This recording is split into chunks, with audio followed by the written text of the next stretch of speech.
Okay, so remember when we talked about owning a tank? Yeah, we need to go bigger, because it turns out you can also legally own a fighter jet in the United States. Not a model, not a simulator. An actual, real, formerly in service military fighter jet that once flew combat missions, broke the sound barrier, and made enemy pilots very nervous. And not just one guy. There are approximately 1,000 privately owned military aircraft in the United States right now. 1,000. Let that sink in for a second. Somewhere in America, right now, there is a regular civilian.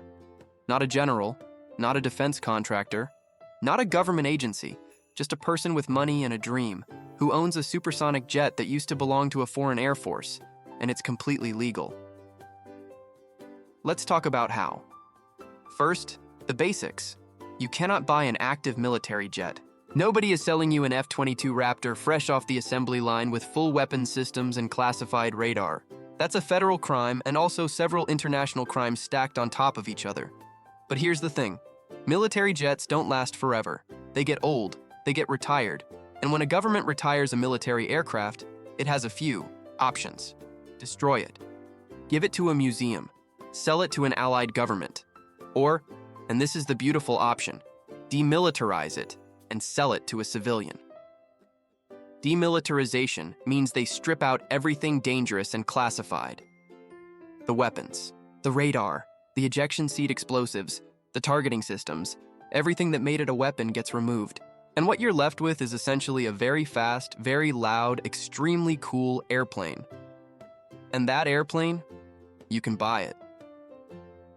The FAA registers former military aircraft under something called the Experimental Exhibition category.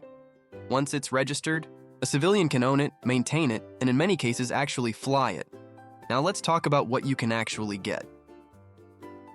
On the affordable end, and yes, affordable is relative here, you've got Soviet-era jets.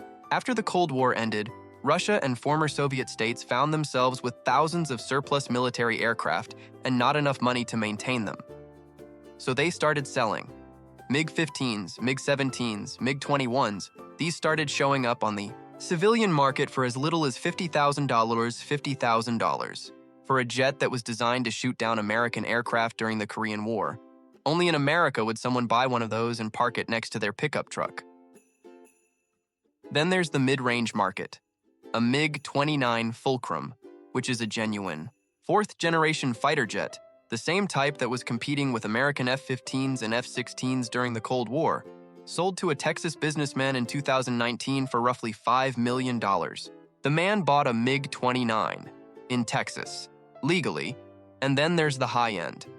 A restored World War II Supermarine Spitfire, one of the most iconic fighter aircraft ever built, sold at Christie's auction house in 2019 for over $5 million. The buyer didn't even plan to fly it.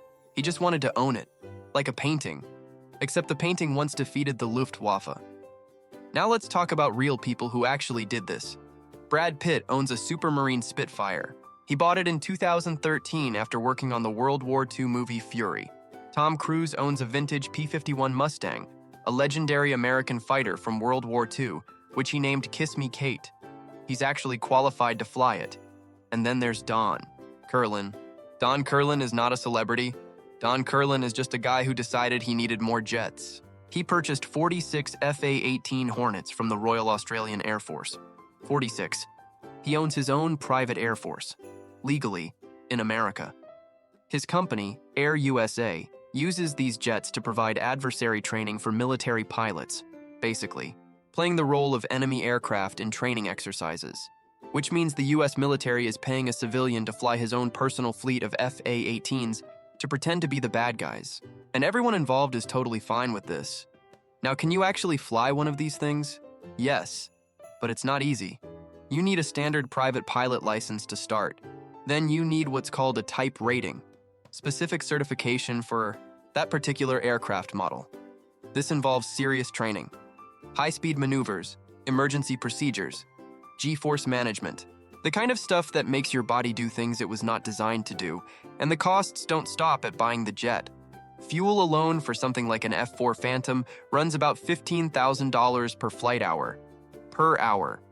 That's not a typo. Maintenance requires mechanics who specialize in military aircraft, and there aren't many of them, hangar fees, insurance, parts that sometimes have to be sourced from the other side of the world. Owning a fighter jet is not a hobby. It's a lifestyle choice that requires the income of a small country.